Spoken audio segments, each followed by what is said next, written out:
Nós realizamos agora em 2017 a 20ª Romaria das Águas da Terra, pela primeira vez na Diocese de Paracatu, no noroeste de Minas. E por várias oportunidades lá, tanto nas pré-romarias como na celebração final, dia 23 de julho de 2017, convidava o povo para fazer uma reflexão. Falou, hoje nós estamos vendo o noroeste aqui, 77 assentamentos de reforma agrária, um significativo número de assentados, mas o clamor geral é: conquistamos um pouco de terra e estamos sem água. O agronegócio acabando com as águas, processo de desertificação, agronegócio. Em 28 de janeiro de 2004, fazendeiros de Unaí mandaram matar os 4 fiscais do Ministério do Trabalho, crime horroroso, a chacina dos fiscais. E eu perguntava para o pessoal, como é que era o noroeste de Minas Gerais 50 anos atrás? Quer dizer, há 50 anos atrás, quando você estava nascendo. Você nasceu em 65. O que se lembra assim, da sua infância, da sua adolescência, da sua peregrinação e luta no noroeste? Como é que era o noroeste que pode inspirar hoje as lutas que nós temos tocado aqui para frente? O noroeste é o grande sertão vereda do Maranhão. A água você tinha por todo lado, né? Eu me lembro, estava comentando com meus amigos, as rezas de São Sebastião, Santa Luzia, tinha vezes que não dava para acontecer, que tinha que atravessar córrego e os córregos estavam cheios. Chovia muito, essa época era assim. Então as pessoas tinham fartura, tinha pobreza, porque as pessoas não tinham terra, a grande parte morava em fazenda dos outros, trabalhava para os outros. O latifúndio imperava também. Imperava. Mas como a natureza era forte, ela era poderosa, ela dava condição. As pessoas tinham certa fartura, não tinha aquela pobreza que tem hoje, que as pessoas conseguiam sobreviver dessa forma. Então é totalmente diferente do que hoje, não tinha essa questão da violência. E a questão da água, você tinha a mudança. Eu sou um dos poucos da região que tem a noção do que está acontecendo hoje, que eu tive o privilégio na Comissão Pastoral da Terra, CPT, de um dos formadores ser o Padre Justino. E ele já falava pra gente, assim, esses agrônomos que estão formando, a escola que está formando eles está errada, porque ele já sabia que esse modelo que estava sendo implantado ia acabar não só com o noroeste, mas com todo o planeta. Ele já criticava isso nas décadas de 80 e 90 do século passado. Isso. Ele ficava na área, brigava com aquele jeitão dele. E ele afirmava isso com muita veemência. Falava, o córrego vai secar, vai acabar as águas todas, você não vai ter água. Ele falava, não adianta ter técnico formado para não ter água para trabalhar. Não tem água, não tem nada. Ele falava da biodiversidade, que a biodiversidade ia acabar, se ela acaba também a terra não consegue produzir. Ele falava de tudo isso pra gente. Eu era um dos poucos que convivia com ele, encontrava com ele todo mês, aqui em Belo Horizonte, levei ele algumas vezes no noroeste. Vocês tinham os encontros de formação da CPT aqui na capital? Levei ele também para dar curso lá no noroeste, ele deu alguns cursos lá para alguns pequenos produtores, em nome da CPT. Ele era um cara assim, fenomenal, ele tinha uma visão de futuro muito grande. Tiãozinho, então em síntese, o noroeste era um paraíso terrestre, porém com a grande concentração da propriedade fundiária. Foi na época minha que estava na militância, assassinato do Sr. Júlio, lá em Bonfinópolis de Minas. Sr. Júlio Miranda, você falou antes que vocês deram o nome de um assentamento, isso, assentamento Júlio Miranda. Quem foi Júlio Miranda? É o pai da Cida, que foi da CUT, ele era um poceiro em Bonfinópolis de Minas, na comunidade chamada Mandiocal. Era uma comunidade de referência, porque lá eles viviam muito fraternalmente, moravam com a família. A família deles nasceram e criaram lá, de repente chegou um senhor falando que aquela terra era dele.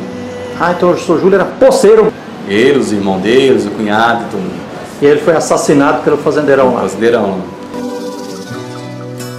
Vidas pelo reino.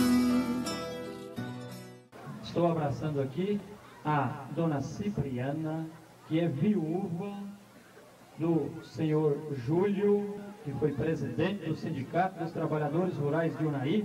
O senhor Júlio foi assassinado covardemente por um fazendeiro que se esqueceu que a terra é de Deus e deve ser dos irmãos.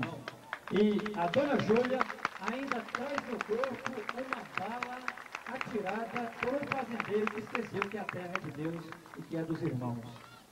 Se você pega Arinos, que era da minha época, que eu acompanhei de perto, nós tivemos o assassinato de 2 irmãos, o Januário e o Zé Natal, que também era poceiro, uma terra que também não é devoluta. Vidas pela vida, vidas pelo reino, vidas pelo reino. Assassinados pelo Milton, que levou 22 anos de cadeia em Unaí, a mando do fazendeirão José Alfredo. Porque eu estive na casa dele, José Alfredo, nós, um grupo do CPT, nós chegamos até na casa dele. Conta essa história aí. Foi quando aconteceu a primeira Romaria da Terra do Noroeste, lá na Fazenda Menino, isso. Igrejinha, zona rural de Arinos? É isso. Como é que foi isso? Foi 25 de julho de 91. E aí ele sabia que era ele estava uma turminha boa, animando até na casa dele. Ele... Foi você? O Vilmar estava também? O Vilmar, tinha outro companheiro de mão, Talvana. Eu me lembro que ele ainda falou com ele assim, essa fazenda menino tem que virar fazenda homem, tá menino demais e tal. Mas ele negou o tempo inteiro, a gente queria ver se ele soltasse alguma coisa pra gente conseguir levar pra polícia. Mas na fazenda menino, me lembro uma vez que eu fui pra lá, depois que já tinha acontecido isso. Fazenda Menina é quase 100 mil hectares. Eu cheguei assim à noite, a gente andava de ônibus, esse PT não tinha carro, não tinha nada, de a pé. Eu e a companheira Cida andava 10, 15 quilômetros em algumas comunidades, isso era normal. Às vezes sem comer, tinha casa sem ganhar comida, tinha casa que não. O senhor lá que ia me buscar, foi me buscar no pão do ônibus. Cheguei, ele estava com as paias de Buriti para acender, para iluminar o caminho. Aí eu falei que moço, não podemos fazer isso não, porque aí nós vamos ficar, claro, visível. Me olha nós no escuro, mas tem cobre e tal. Eu falei, não, mas não vamos acender não, tem que ser lanterna. Nem lanterna a gente tinha na época. A gente ia, ficava com a comunidade, conversava, animava, fortalecia a comunidade. Porque a CPT era uma grande esperança do povo na região na época. Porque ela era assim, o porta-voz realmente. Não tinha aquela questão de pereguismo, de pegar dinheiro. Alguns sindicatos às vezes aprontavam isso. Às vezes o próprio sindicato tinha briga, às vezes entre os próprios companheiros. E a CPT fazia um trabalho a partir da palavra de Deus, da Bíblia. Então as pessoas tinham esperança. E aconteceram 2 Romarias da Terra lá em Arinos. Em função disso. Você participou das duas? Das duas. Participei das duas. O que você lembra que é importante registrar da primeira e segunda Romaria da Terra no município de Arinos, lá no Noroeste? Bendita e louvada seja esta Santa Romaria. Bendito o povo que marcha, bendito o povo que marcha, tendo Cristo como guia. Bendito o povo que marcha, bendito o povo. Eu fui na Romaria do Padre Ernesto. Horas falando a 20ª em Unai. E ele falou, nossa Tiãozinho, mas que diferença. Aí a polícia, os caras da polícia estavam lá, apoiando, até um prefeito em cima do palanque falando. E na época, todo mundo que estava na organização, os padres, mesmo da diocese, era tido como bandido. Padre Preguinho, Padre Preguinho, não só para a polícia, mas para os grandes fazendeiros e para a própria igreja da época. Frei Martinho. Frei Martinho. O bispo não deu nenhum apoio, não foi. Totalmente diferente. E assim de polícia, pesquisando, registrando. Muitas comunidades nem conseguiu ir porque as polícias... Prenderam os caminhões, nós tínhamos informado dizendo que sem lona não podia carregar o povo. Na época era comum andar. Muita gente desceu e foi a pé. Foi a pé, o povo queria mesmo. Várias vezes, na minha época de Comissão Pastoral da Terra, nós estávamos fazendo reunião e a gente não podia terminar a reunião porque a gente não sabia se quem estava no nosso meio não era um espião, que ia levar notícia para os fazendeiros. Eu, particularmente, mesmo com a companheira Cida, algumas vezes a gente ia para as comunidades para fazer atividade, parava na cidadezinha para almoçar ou jantar nos restaurantes, e às vezes a gente pedia comida, era o famoso PF, nem tinha serve-serve, e às vezes a gente saía antes de pegar a comida, que demorava, então, que chegava alguém e a gente ficava com medo, pensando, esse cara aí é um jagunço, e saía com fome. Às vezes comprava um pacotinho de bolacha na frente e almoçava aquilo. Teve uma vez em Arinos mesmo, que eu estava num restaurante, e a própria funcionária que trabalhava lá, era conhecida, ela deu um toque assim, e eu saí de fininho e... Largou a comida para lá. Larguei a comida para lá, porque a gente não sabia quem era quem. Então era muito difícil, é totalmente diferente do que é hoje. Às vezes você estava andando no ônibus, a polícia vinha, já fui registrado várias vezes nos ônibus, para ver se eles pegavam alguma coisa. Era muito complicado, era muito difícil. Foi uma luta muito grande. Tiãozinho, então a gente da Comissão Pastoral da Terra, nas décadas de 70, 80, 90 no Noroeste, andava a pé, vivia com o mínimo de segurança, e a hostilidade era grande. Era grande. Às vezes na cidade você dormia no sindicato, na casa já com o companheiro, dormia todo mundo no chão, de qualquer jeito, porque você não tinha segurança. Você não sabia se você dormia na pensão, você estava dormindo porta a porta com jagunço. Tiãozinho, você foi preso em Unai pela Comissão Pastoral da Terra e fortalecendo a chegada do MST no Noroeste de Minas. Você também foi ameaçado de morte? Sim. Enquanto você atuava, seja pela CPT ou pelo Sindicato dos Trabalhadores Rurais de João Pinheiro? Especificamente não, mas a gente estava na lista. Nunca teve ameaça, alguma coisa assim visível, mas a gente estava na lista. Eu fui processado também, eu estava no Sindicato de João Pinheiro, por causa das ocupações. Como pretenso líder das ocupações. Das ocupações.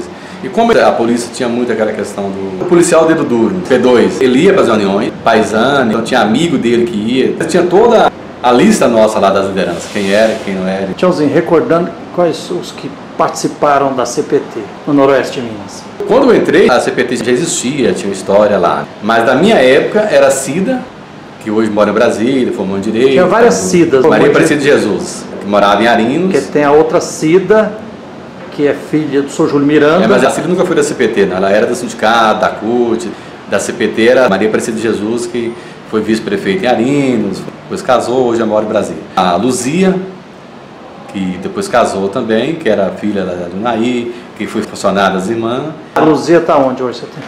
Ela casou até com um companheiro do MST. Tinha Amadeus, Fátima. Amadeus, Fátima. Porque na verdade a CPT lá no Noroeste, a gente misturava um pouquinho a CPT com a liderança da SEP. A Marta, que é uma grande liderança em Unaí.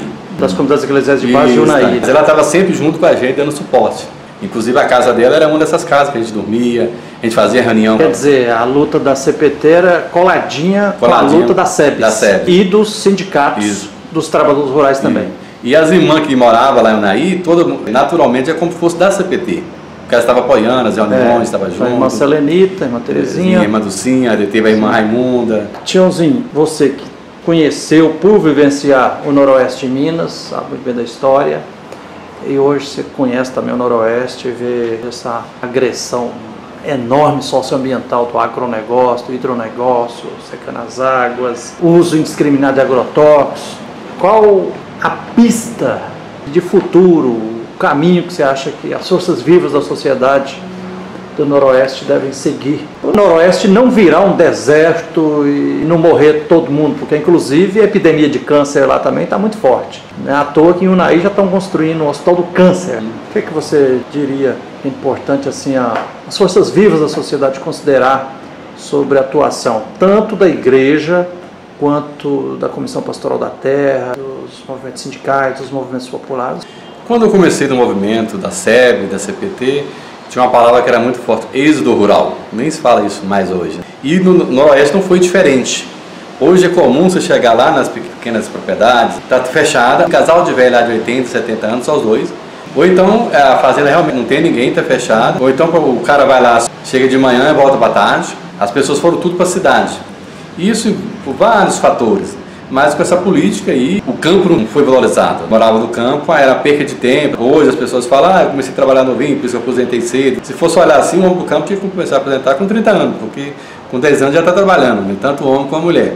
E com muito sofrimento. Lá tem uma influência de Brasília, que está muito perto. As pessoas foram saindo, né?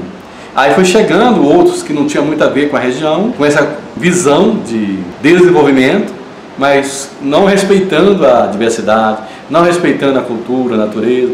Então assim, onde é que as pessoas que moravam tradicional respeitavam ali uma vereda, tinha aquelas estradas tradicionais, as pessoas foram comprando fazenda, acabou com aquelas estradas. Algumas pessoas saíram até não é porque queria sair, porque não tinha mais condições de ficar, porque foi a pessoa ficando sozinha, os vizinhos todos saíram. Mudou totalmente o perfil das comunidades rurais do Noroeste. Eu gosto como tradição folia de reis, ainda faço na minha comunidade, assim, levo os folião para cantar uma vez no ano, mas na minha comunidade não tem nem casas para eles cantar, porque a tradição deles sai cantando de casa por casa, porque todo mundo mudou.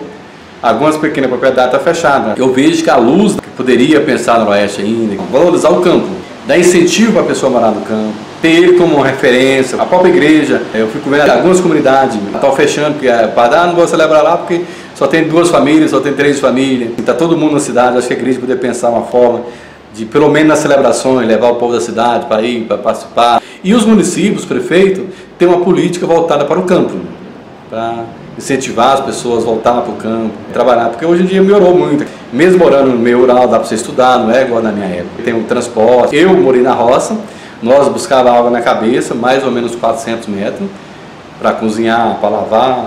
As mulheres não tomavam banho no colo, minha mãe buscava para tomar banho dentro de casa, na bacia, buscava para ela. Hoje, na minha casa lá, tem água, tem luz. Na minha época, não. Eu fui criado com luz a queroseno. Depois apareceu o lampião a gás, mas o negócio não funcionava direito. Era a lamparina queroseno que segurava. Até as festas que a gente fazia, era lamparina queroseno. Tinha aqueles cara brigador que ia lá, apagava a lamparina. Hoje não, tudo diferente. Você tem eletricidade para todo canto. Hoje as pessoas às vezes estão na cozinha fazendo a comida e o celular do lado conversando. Na minha época, Você tinha que ir na cidade, precisar de alguma coisa, e era de cavalo, depois chegou a bicicleta, muitos iam a pé, não tinha essa questão do transporte, a facilidade que tem hoje.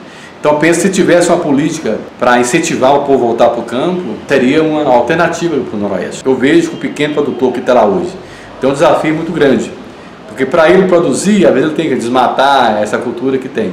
Às vezes nem pescar, porque os cortes estão secando. Se ele não faz isso, ele também não consegue sobreviver, porque não tem renda. Aí ele tem que ir embora trabalhar para a cidade trabalhar. Ou levar os filhos tudo para ir, ficou só os velhos lá. É o que tem acontecido muito na nossa região.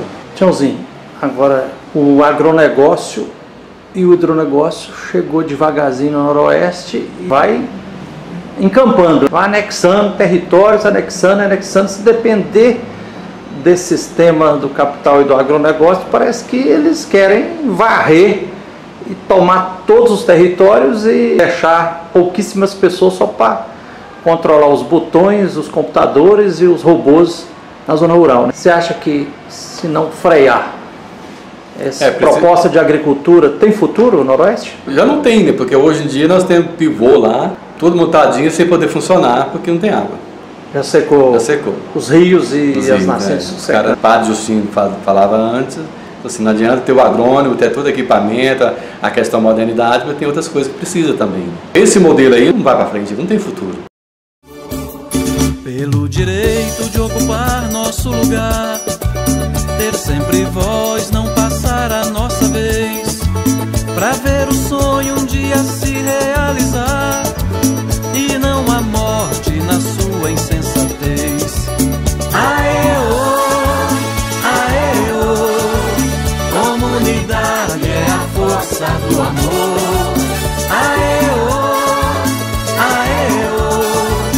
Comunidade é a força do amor. Pelo direito de mudar a realidade,